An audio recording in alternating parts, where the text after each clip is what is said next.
Hi, this is Annette from the Dyslexia Workshop Enniscorthy, and I wanted to give you a few tips for parents while working at home with their children with dyslexia at the moment. We're living through extraordinary times right now, and we have so much to worry about already that adding in teaching our own children while at home all day, every day with them might just be that little bit too much to handle. So, how can we cope?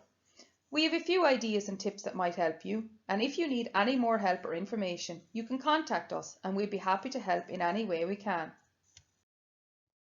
The first thing to say is that many children with dyslexia are visual learners. This means they learn by seeing. So things that they will learn best from are things like watching movies, drawing pictures, using charts and colours and diagrams and mind maps, and by using post-it notes to make things visual and easier for them to remember.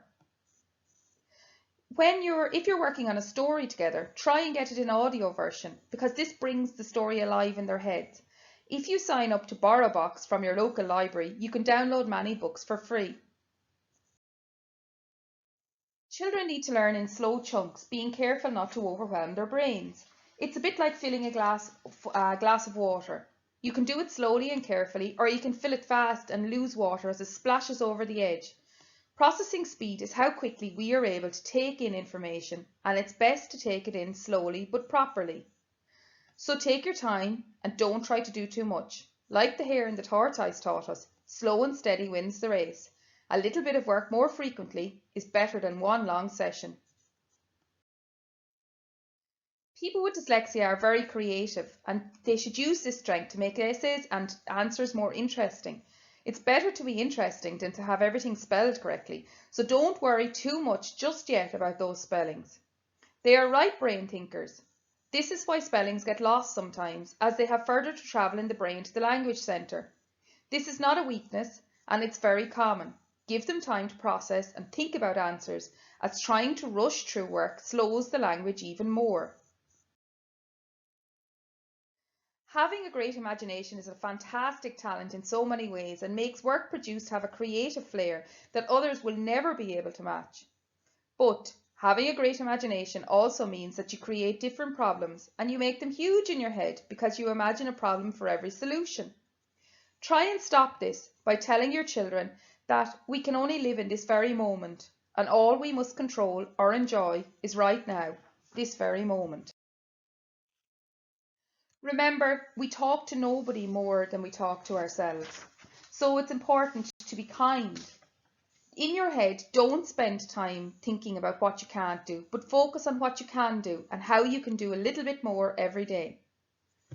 There was life before the coronavirus and there will be life after. One very important skill you must have is to learn from your mistakes, and if you don't make any, you can't learn. If you have a bad day working with your child, let it go and move on. The sun rises tomorrow and you won't think of that mistake on the day they get married. Have fun, enjoy the challenge, and remember, you can only eat an elephant one bite at a time. So take your time and take things one step at a time. Some people say their child won't listen. I have something to say. Most children don't listen. But some things that can help with that are set an agreed time for schoolwork and stick to it. So whatever the time is, once that time is over, it's over. Offer small rewards that you might have given them anyway, like iPad time for completion of work. So if you finish your maths, you will get 20 minutes iPad time. Also stick to this, that's important.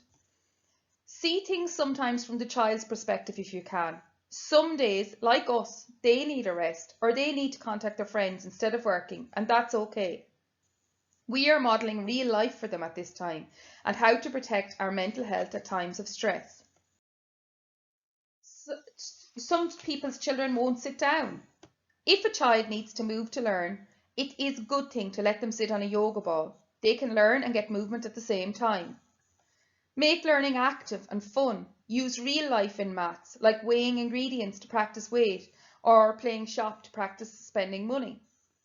Give regular movement breaks. Let the child see that activities end, especially the ones they don't like. You may need to use a timer for this so that they can see the time passing, and when time is up, it's up, no negotiations. Some children might need a visual symbol to help them to see what's coming next. This gives them a sense of routine and reassures them that all is going well and we are making progress. Some children won't understand the work that's being set. The first thing to say is that schools haven't been in a position like this before, where we have had to set work without being near the children for long periods of time. Sometimes the work may be too hard and there may be too much of it. Sometimes children with dyslexia get very frustrated about new work because it's very difficult to approach it with enthusiasm when you found it difficult to complete similar work before. Also, they have a different relationship with teachers than they do with the people at home, and this is normal and good. You are their safe place. They are completely themselves with you. In school, they somehow fit the system because their peers are there, and that brings unspoken boundaries. Talk to your child's teacher if you can and tell them that the work is too difficult and they may give you some help, or contact the Dyslexia Association. What should I spend most of my time doing? The main thing to do is to read every day. Practice reading, listen to audiobooks, enjoy reading and the places that stories bring us while we're trapped at home. Talk to each other, as this helps language development. Ring people or FaceTime and catch up with people and how they are. This also helps mental health and promotes well-being. Get fresh air and exercise every day and stay within your 2-kilometre radius of your house. Learn how to cope with this time that none of us were prepared for and where none of us know what will happen next. The lack of routine and the media overload can be overwhelming and we need to recognise this. Take a chance to breathe and then learn new routines that will get us through this time. Your child will not fall behind.